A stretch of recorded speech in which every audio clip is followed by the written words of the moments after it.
दोस्तों यह कहानी एक सच्ची घटना पर आधारित है जो एरन रोस्टन की कहानी को बताती है, जो एक माउंटेन क्लाइंबर है। यह लड़का 2003 में अमेरिका के एक यूटा राज्य में एक दुर्भाग्यपूर्ण दुर्घटना का शिकार हो जाता है, जिसमें वह एक चट्टान के नीचे फंस जाता है और 6 दिनों तक जिंदगी और मौत के बीच लड़ता रहता है। तो दोस्तों मूवी की शुरुआत एरन नाम के एक हाइकर से होती है, जो खतरनाक इलाकों में जाकर डेयरिंग टास्क करता है। एक दिन वह हाइकिंग के लिए माउंटेन पर जाता है, जहाँ उसे 2 लड़कियां मिलती है जो रास्ता भटक गई थी। एरन उनके पास जाता है और उन्हें सही रास्ता दिखाता है। फिर कुछ घंटों तक वह उनके साथ ट्रैवल करता है और एक जगह पर पहुंचकर वह उन्हें एक शॉर्टकट रास्ते से चलने के लिए कहता है, जिसके बाद वे तीनों एक छोटी पहाड़ी के रास्ते से होकर जाते हैं, जो बहुत तंग रास्ता होता है। और फिर अचानक से एरन एक पहाड़ी से फिसलकर नीचे गिर जाता है, जिससे उन दोनों लड़कियों को लगता है कि वह नीचे गिरकर मर चुका है। लेकिन तभी नीचे से एरन की आवाज आती है, जो एक पानी से भरे तालाब में गिर गया था। दरअसल इस जगह के बारे में एरन पहले से ही जानता था, इसलिए अब वह उन दोनों को भी कूदने के लिए कहता है, जिसके बाद एक एक करके दोनों पानी में कूद जाती है, जहाँ पर वे बहुत एंजॉय करते हैं और बारी बारी से पानी में डुबकी लगाते हैं। इसके बाद वे अपने अपने रास्ते चले जाते हैं और एरन उन दोनों लड़कियों के साथ सेल्फी लेता है, जहाँ वे दोनों लड़कियां कल की पार्टी के लिए उसे इनवाइट करती है, जिस पर एरन मान जाता है और उन्हें गुड बाय कहकर वहाँ से आगे बढ़ जाता है और अपनी जर्नी को एंजॉय करता हुआ एक तंग पहाड़ के रास्ते से होकर जाता है, जहाँ रास्ते में एक बड़े पत्थर का सपोर्ट लेते समय वह पत्थर अपनी जगह से खिसक जाता है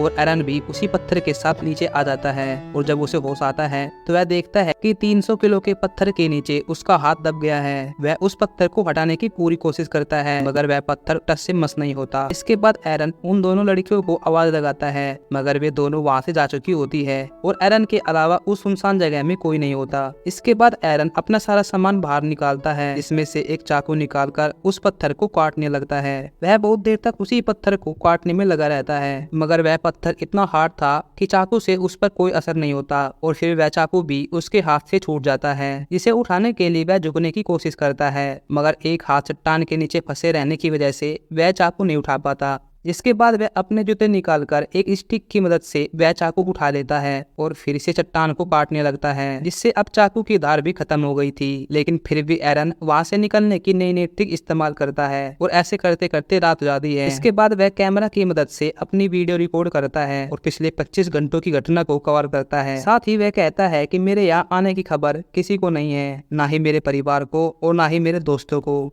इसके अलावा मेरे पास थोड़ा बहुत खाना और आधा लीटर पानी बचा है, जिसे इस्तेमाल करने के बाद एरन सोचता है कि आज तो मुझे उन लड़कियों की पार्टी में भी जाना था, जहां बहुत सारी वाइन और खाने का सामान रखा होगा। अब एरन मन ही मन इमेजिन करने लगता है, जिसके बाद एरन को वह सीन याद आता है जब उसकी मोम उसे कॉल कर रही थी, लेकिन जल्दबाजी में उसने अपनी मोम की कॉल को अटेंड नहीं किया, जिसका उसे पछतावा हो रहा था, क्योंकि अगर वह अपनी मोम को यहाँ आने के बारे में बता देता तो उसकी मोम उसे ढूंढने याद जरूर आती। इस तरह वह सोचते सोचते सो जाता है और अगले दिन यानी तीसरे दिन उसकी आंख खुलती है और एक रस्सी से पत्थर को खींचने लगता है, लेकिन वह पत्थर अपनी जगह से जरा भी नहीं हिलता। वह उस पत्थर को हर तरीके से हटाने का प्रयास करता है, मगर असफल रहता है। 3 दिन से एक जगह पर फंसा रहने के बाद वह हर एक मूवमेंट को नोटिस करता रहता और छोटे मोटे कीड़े मकोड़े भी उसके ऊपर चलते रहते। जिसके बाद वह परेशान होकर अपना हाथ काटने की कोशिश करता है, मगर उसके चाकू में अब उतनी धार नहीं बची थी जिससे वह अपना हाथ काट सके। इसलिए वह परेशान होकर अपनी वीडियो रिकॉर्ड करता है, जिसमें वह कहता है कि कभी भी सस्ते औजार नहीं खरीदने चाहिए, वे जल्दी ही खराब पड़ जाते हैं। इसके बाद एरन को अपने परिवार की याद आती है और साथ ही अपने दोस्तों की भी, लेकिन तभी वहाँ बादल बरसने लगते हैं, जिससे एरन के चारों तरफ पानी भर जाता है और पानी के बहाव में वह नीचे से जोर लगाता है, जिससे पत्थर अपनी जगह से हट जाता है और एरन वहाँ से बचकर अपनी गाड़ी के पास पहुँचता है, जिसमें बैठकर वह घर के लिए रवाना हो जाता है। लेकिन मूवी के अगले ही सीन में हमें पता चलता है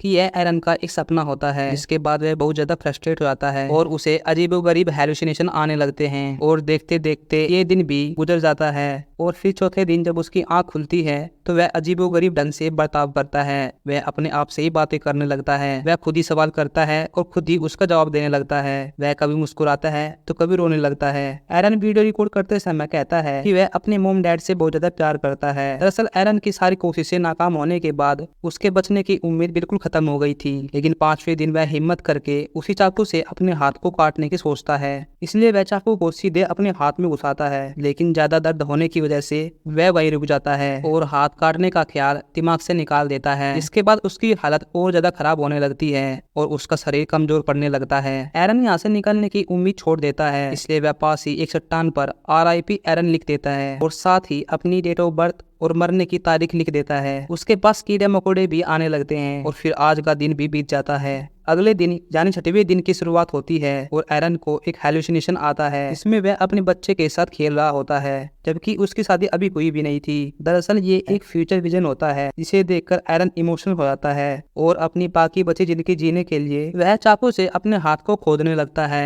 और फाइनली उसका हाथ अलग हो जाता है, जिसकी एरन एक पिक्चर भी लेता है। अब एरन अपने हाथ को सैक्रिफाइस करके उस पहाड़ से बाहर निकल जाता है जहाँ वह और नीचे जाकर पानी से भरा हुआ गड्ढा देखता है जो बारिश की वजह से भर गया था। एरन कई दिनों का प्यासा होने के कारण वह बहुत सारा पानी पीता है और उसी पानी में वह लेट जाता है, जिसके बाद वह वहां से निकलकर जमीन पर आ जाता है और एक उड़ते पंछी को देखकर खुद की आजादी को महसूस करता है। लेकिन वहां से निकलने के लिए कई घंटों तक चलना पड़ेगा क्योंकि उस जगह के आसपास कोई नहीं रहता और फिर बहुत दूर चलने के बाद उसे कुछ लोग दिखाई पड़ते हैं। वे लोग एरन की हालत को देखकर रेस्क्यू टीम को बुलाते हैं, जिसके बाद एरन को एक हेलीकॉप्टर में ले जाया जाता है और फिर हमें 3 साल बाद का समय दिखाया जाता है जहाँ एरन एक लड़की से शादी करता है और उसके बाद उसे एक लड़का होता है जो देखने में उस बच्चे के जैसा ही दिख रहा था जिसे उसने अपने विजन में देखा था। दोस्तों, एरन अपना हाथ खोने के बाद भी स्विमिंग, हाइकिंग और एडवेंचर के लिए डेयरिंग टास्क करता है, लेकिन इस बार वह अपनी फैमिली और दोस्तों को बताकर जाता है। तो दोस्तों, ये थी इस मूवी की कहानी जो एरन रोस्टन के जीवन पर आधारित है, जो कि एक सच्ची कहानी है जिसमें एरन के 127 घंटों का संघर्ष दिखाया गया है। तो दोस्तों, अगर आपको यह मूवी अच्छी लगी तो प्लीज वीडियो को लाइक और चैनल को सब्सक्राइब करें। ऐसे ही इंटरेस्टिंग कहानी के साथ मिलते हैं अगली वीडियो में।